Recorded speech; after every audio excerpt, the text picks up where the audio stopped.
এটা সম্পূর্ণ কাজ ছাড়াই কাজ করছে। বর্তমান যুগে আধুনিক ফোনে ওটা ব্যবহার করা হচ্ছে।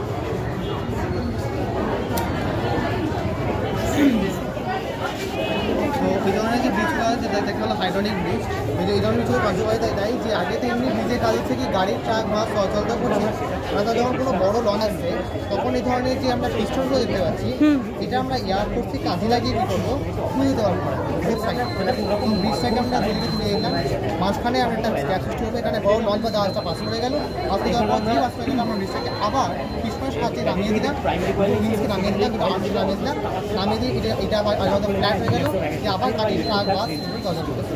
বাহ, ভেরি গুড কনসেপ্ট। আচ্ছা, অ্যাসিড রেইন হিমোলাইন। হ্যাঁ, নমস্কার, মানে অরিজিনাল শাসন আমি বানিয়েছি অ্যাসিড রেন একটি মিনিয়েচার মডেল। এই অ্যাসিড রেন বা অম্লবৃষ্টি সূত্রপাত যেটা হচ্ছে কলকারখানা থেকে নির্গত সালফার ডাইঅক্সাইড এবং নাইট্রোজেন ডাইঅক্সাইডের মতো বিষাক্ত গ্যাস। তাছাড়াও গাড়ি চলাচলের মধ্যে নির্গত কার্বন মনোক্সাইড এবং কার্বন ডাইঅক্সাইড যেগুলো বায়ু থেকে অক্সিজেন হচ্ছে এবং জলীয় বাষ্পের সঙ্গে বিক্রিয়া করে সালফিউরিক অ্যাসিড থেকে sulphur dioxide sulphuric acid sulphurous acid nitrogen dioxide nitric acid nitric এবং কার্বন ডাইঅক্সাইড বিক্রিয়া করে H2CO বা কার্বনিক অ্যাসিড ফর্ম করছে। যে অ্যাসিডগুলি পরবর্তীকালে বৃষ্টির জলের সঙ্গে মিশে গিয়ে অ্যাসিড বৃষ্টির হয়ে পড়ছে। অ্যাসিড বৃষ্টি যখন কোনো জলাশয় পড়ছে, জলাশয়ের জলের যে পিএইচ ভ্যালু সেটা সাধারণ থেকে নিচে নেমে আসছে, মানে জলটা অম্লিক হয়ে যাচ্ছে। এর ফলে কি হচ্ছে, এই অ্যাসিড বৃষ্টির জল যখন কোনো শস্য খেতে পড়ছে, শস্য খেতে শস্য হানি করছে, গাছের পাতায় গ্যাস হয়ে যাচ্ছে। তার জন্য যে স্টোন ক্যান্সার নামক যে ব্যাধি ভুক্তভোগী, তার মধ্যে চুনাপাতার সাথে এই সমস্ত অ্যাসিড বিক্রিয়া করার কারণে স্টোন ক্যান্সারটা হয়েছে।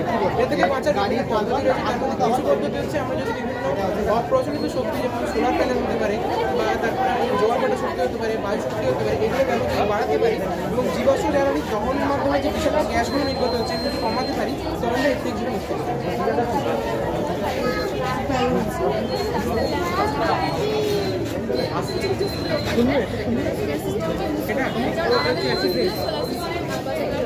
Solar panel house.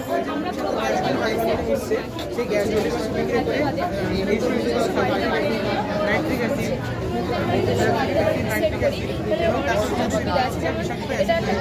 অ্যাসিডগুলো বৃষ্টির জলের সাথে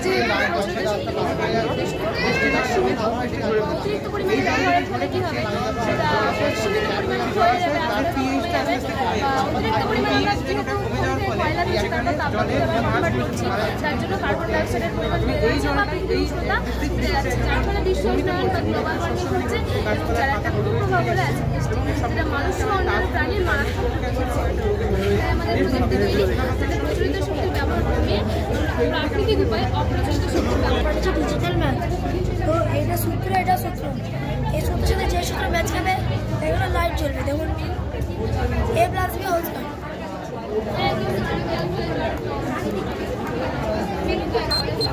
ভেরি গুড। তো A + B whole square formula হচ্ছে A² + 2AB + B²। তার বাদ দিয়ে এগুলো কিছুতেই লাইট হবে না, লাইট হচ্ছে না। A + B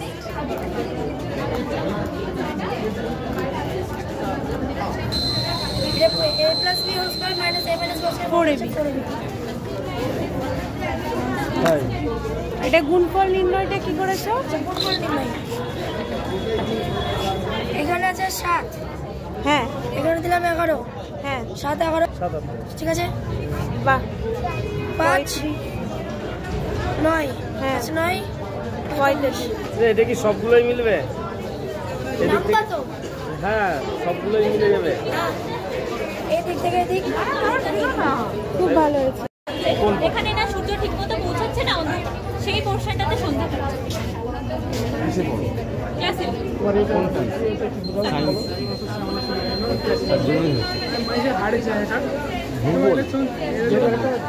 একটা সাবজেক্ট তাদের কি বলছে, কোনো একটা সূর্য কি একটা লাইটের উৎস, সূর্যের আলোটা পৃথিবীতে আসছে, পৃথিবীতে আসছে একটা লাইট যখন তার সামান্যতম কম্পিউটার 4.5 থেকে শুরু করে এখানে স্যার ব্যবহার করা আছে, মেটাল ব্যবহার করা আছে, স্যার টাচ করলে তখন অ্যালার্মটা বাজবে, যেহেতু কম্পিউটার জন্য স্যার টাচ করবে এদিকে সেই জন্য স্যার অ্যালার্মটা বাজবে। সেসব করতে আমাদের অনেক টাইম লাগে, বা এমনি শ্যাওলা জমে সেটা ফেলে দিতে হয়, কোনো কাজে লাগে না, সেটাকে কাজে লাগিয়ে আর যে ব্যাটারিটা আমরা সেটা লিথিয়াম আয়ন ব্যাটারি, আর যে মোটরটা আছে সেটা আছে ব্লেড, সেই ব্লেডটা আমরা ইউজ করেছি, কারণ ভেতরের যে হাওয়াটা আছে সেই হাওয়াটা বাইরে বেরিয়ে যাবে এবং বাইরের যে হাওয়াটা আছে সেটা ডাস্ট করে নিয়ে আমি যখন সুইচ অফ করবো সেটার মাধ্যমে এবার নোংরাগুলো আমার ভ্যাকুয়াম। সেই আমরা কনসেপ্ট অনুযায়ী এটা বানাবো।